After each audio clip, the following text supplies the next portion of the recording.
My name is Mitch Whitmill. I'm the Jefferson County Noxious Weed and Invasive Species Supervisor. Um, I've been working here for pretty close to about 15 years, maybe give or take a few years. So I've been with Jefferson for quite a while.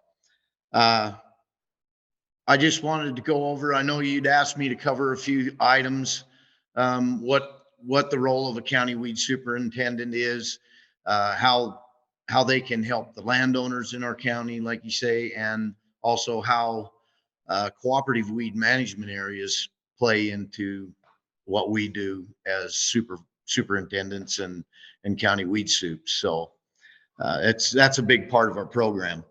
Anyway, as there are 44 counties in the state of Idaho. Uh, all 44 counties within the state are required to have a weed superintendent and a weed department as by statute in the code 22, title 22, chapter 24. So no matter where you live, where you're at within the state of Idaho, there should be a weed superintendent in your county somewhere. And if you, to find these people, your weed department or your superintendent, contact your county clerk's office. They can put you in touch with us. We also have a website with the County Superintendents Association on the internet. You know, everybody knows how to search the internet. So that's a good resource. We have a website on there for the Superintendents Association that has a list of all the superintendents throughout the state of Idaho. Um, anyway, so that's, that's a good way of a good resource for anybody in the county to get a hold of your superintendents to get some input from them or assistance from them. So some counties have very active weed departments, others not so active. If you're fortunate enough to have an active department within your county, then you'll have a lot of resources and that available to you. Um, whether they be part-time or full-time, the superintendents in all of the counties are weed experts. They deal with species in your area and they deal with whatever, control methods for any type of weed in the area in your county. So, they're a good resource for you to contact and get information from them. Um, they are weed specialists. That's all we do, believe it or not. Of course, like you, a lot of you guys, I know Tim and all, Pam, a lot of you guys, it's your life. And, once you get hooked into it, it just becomes all you do. So, but, most of us value our jobs. We see the value for what we do. It's very important as far as protecting natural resources and agricultural lands. That's a big key factor in my area. But so as a role of the weed superintendent, I'm concerned with working with any landowner in my county, whether they be public landowners like BLM, Forest Service, IDL, or if they're private landowners. So I work with all of these organizations, and we get we share information among each other. So that's something, like I say, that we have that institutional knowledge right here. And if I don't know something, that information on how to control a plant or a certain species, I've got a network of people that we can reach out to, like Tim Prather and the extension folks. We rely on them a lot. We have a great grass extension, or our extension agent here, Joseph Sager in my county, is I rely on him for a lot of information and that when I'm looking at revegetation projects, because he's very experienced and has knowledge in grass seed and all of that. So that's a great resource. But we work with all these people, so we have all of them available to us, and we can bring all those folks to the table for anybody that requests us to give them assistance. So, one other duty of mine within the county, I am the weed authority, the noxious weed authority. And under the state statute, I have authority and obligation to enforce the state noxious weed law. And sometimes that does include enforcement. Rarely do we like to go to the extent of the law of enforcing on folks. Um, Most of the time, we prefer to contact them and work with them as a partner and not as much as an enforcement agency. And when the sheriff comes to your door and knocks, everybody gets a sick stomach, you know. When I come and knock at the door, I don't want them to feel that way. So I'd like them to think that I'm there. I'm there for support and help. And that's mainly how we like to address that. That we find that works far better. And we get future weed warriors. Most everybody that we've ever addressed a problem with in the past, they're friends for life and they're weed warriors. They're constantly working with us from that day forward, and they learn a lot. They finally get educated about, what the plants are and how to control and methods of control. And that's a great thing when we get folks involved like that. Uh, as I said, like we are the authority in the county. And there were a couple of things that I wanted to address with, as far as a lot of times when we talk to folks, they don't really know what they're looking at. They call up and want to know if they have uh, a weed in their yard. And of course, with technology today, it's amazing. We can have them take a snapshot, a picture with their cell phone, which everybody has one of them. So they can take a picture of a cell phone and send that to us, and we can help them identify it. They can call me in my office and I'll make an appointment with them, go out and see what they've got on their property. And I'll help them put together, once I go out and help them identify what they've got, then we can work with them on the appropriate type of control measures that they need to use.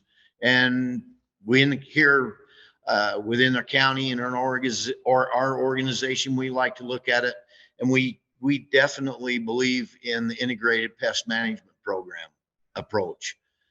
We don't just spray herbicides on everything. If there's biological controls that would be a better option, that's what we'll use there. If it may be mechanical, as far as mowing or pulling, we utilize that type of measures as well. Cultural grazing. I've done several grazing projects with livestock, sheep, goats, on different species, leafy spurge and things like that. And they have their place, and it can be a valuable tool to use those type of things as well. So that's something, that we bring to the table with whatever landowner it is. If it's a public landowner or a private landowner, we make them aware of that these are the type of resources that we have available, and we hope to put together a good plan with them to control the issue they have. Let's see, what else can I cover on that? One of the organizations that we have available to us is a CWMA, which is a cooperative weed management group. It's cooperative weed management area. I believe within the state there's about 27 cooperative weed management areas, and these areas are typically geographical areas or that have similar geography and are in a drainage, like a river drainage or something, or it's areas that have similar land use, similar types of land use. And that's how we determine CWMA boundaries. And we've done this. This is a program that is administered and overseen through the state of Idaho, ISDA. And we submitted many of the counties and agencies and areas throughout the state of Idaho, put together a map of these similar type drainages that they have, and created a CWMA. And this was done, I believe, back in the mid 90s, 1990s, and some even farther back. But that's a program that includes both federal, state, and county agencies, as well as private landowners. All of these partners are cooperators that come together, and we have a weed advisory board, or a committee in our CWMA that we work with, and we have, multiple meetings a year. And if somebody has a large infestation or a problem on their property, whether it be federal land or a private landowner, we can pull the group together and put together a project or a priority project. And we have a cost share program through the state of Idaho that's administered through ISDA. And we can leverage dollars through a grant, a cost share grant, in a season to work together on a project that the peers that we have on our cost share committee see as a valuable project. So that's a great resource. In fact, we often pull together funds to do spray day projects with multiple agencies and landowners. And the nice thing about the CWMA is the agreement that we have, a shared agreement through our CWMAs, is it allows us to break down those boundaries and barriers between property owners. So we can go out on a typical spray day, and if it borders BLM and Forest Service and private land, does not matter where we're going to do that work. We can pull everybody together, and we just take care of the weed infestations, treat those areas like it's all one big parcel. We don't have any restrictions as far as fences and boundaries, so we can we have that type of option that makes it really a valuable program. Through the program, we also have, many of our counties have acquired equipment and things like that we offer for use through the CWMAs. And some of it is equipment that was purchased with those dollars in the past. So if we have a partner in our county or in our CWMA, and many of our CWMAs are not just a county. My CWMA includes 3 counties that are surrounding me.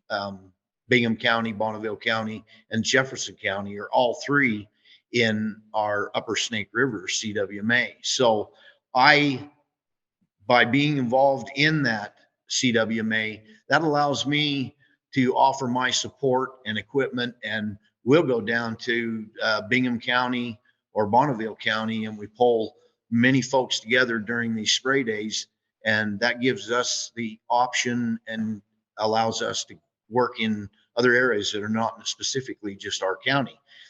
But to the south of us, weeds that start in Bingham and Jefferson, or Bingham and Bonneville County, will eventually end up in Jefferson. So it's to our advantage to cooperate with these folks and put together programs where we can go down there and do that. So that is a big deal with our CWMAs.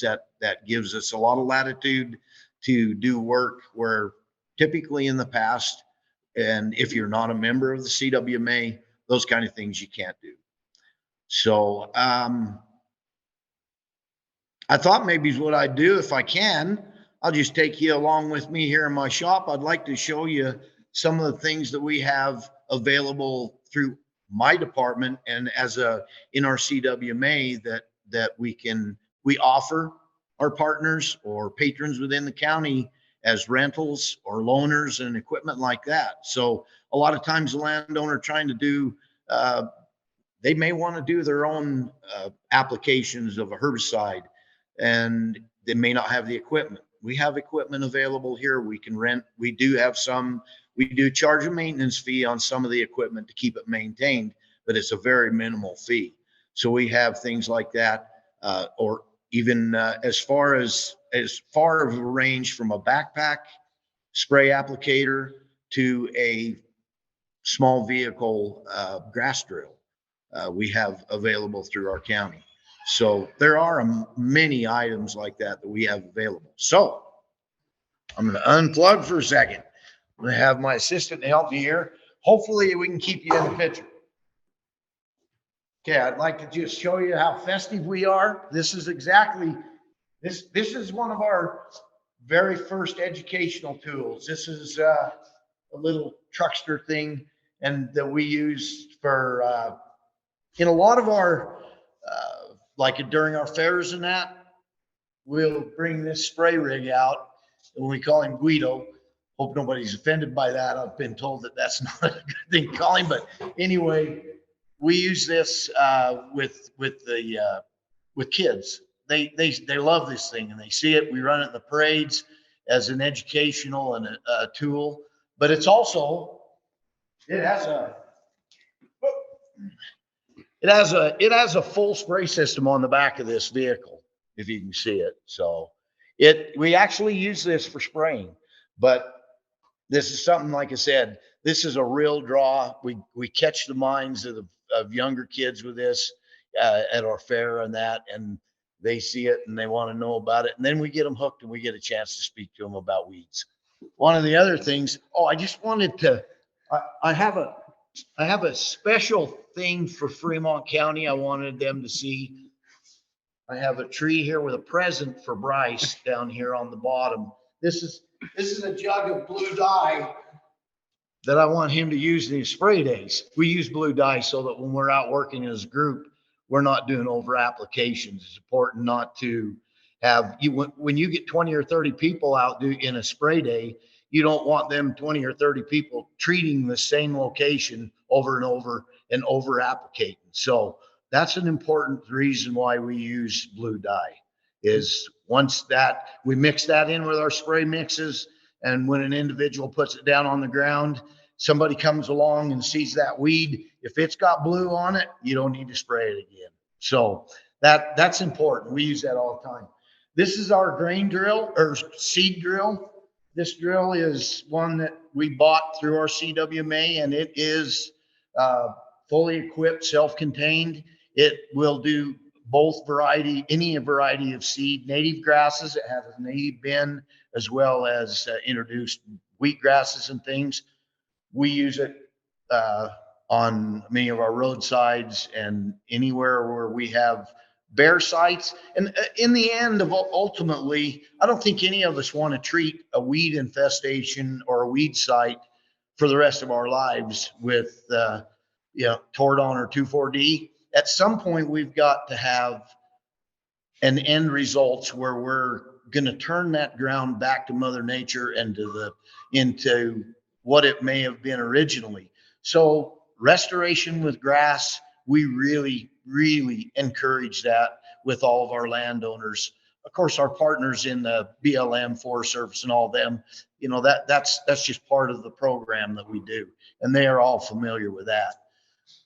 One of the other programs that we run here through the county, which is a little different than some of the others, we have a very extensive backpack program. We have actually near about 70 backpacks. And during the summer months, we charge a maintenance fee for the backpack, and that covers the cost of the backpack basic. And then we'll mix the mixes for them for products that they are usually not able to get through your local stores, local garden center or something. We don't use any restricted herbicides, nothing like Tordon or anything like that. They're all general use herbicides that we mix in these, but we'll mix a backpack for a small fee, and they can come and get that with a mix in it. They take that home and spray their area. But by doing that, it gives us an option to get a few minutes of time with a landowner that needs some education and knowledge about what they're doing, and we can guide them. And otherwise, if they go down to their local garden center and they buy a backpack and then just go buy a jug of 2,4-D and they don't know really, I mean, most people are not going to read an entire label. So I think this is a valuable thing where we have an option to do and give them some guidance and information for 10 minutes, and they go use our backpack, bring it back after a few days. And that's a great resource. And that's for anybody in our area. We don't care. In fact, if you're going to Hawaii and you need some spray over there, but you'll bring the backpack back to me this year, I'll mix it up and let you take it if that's what you want. We also have this. This is one of our typical four-wheelers that we use for a lot of our pasture work and that. And this is you can see this one, yeah, right here. This is just a broadcast seeder that adapts on the front of a four-wheeler. Folks can rent that, take it out and use it. So that's another tool that's available, and it adapts. We can help them with figuring out how to adapt it to any of their a UTV or an ATV to do broadcast seeding if they don't choose to do a drill. Like I said, seeding restoration is something that I always ask everybody if they have that in the future, if that's what you want to eventually not have to keep spraying or pulling or cutting or whatever, and have that site restored with some desirable vegetation. So in kind of a nutshell, that's us. That's what we do. Landowners can also help us out by contacting your local weed departments. By all means, that's what you pay us for. We're here. So, and if your county doesn't have one, if there's a neighboring county, I work with folks from other counties. If they need information in that from me, if I don't have the information, or if I know they have resources in their county, I'll guide them that way. So you can, like I said, all your counties have one of these departments. That's pretty much us.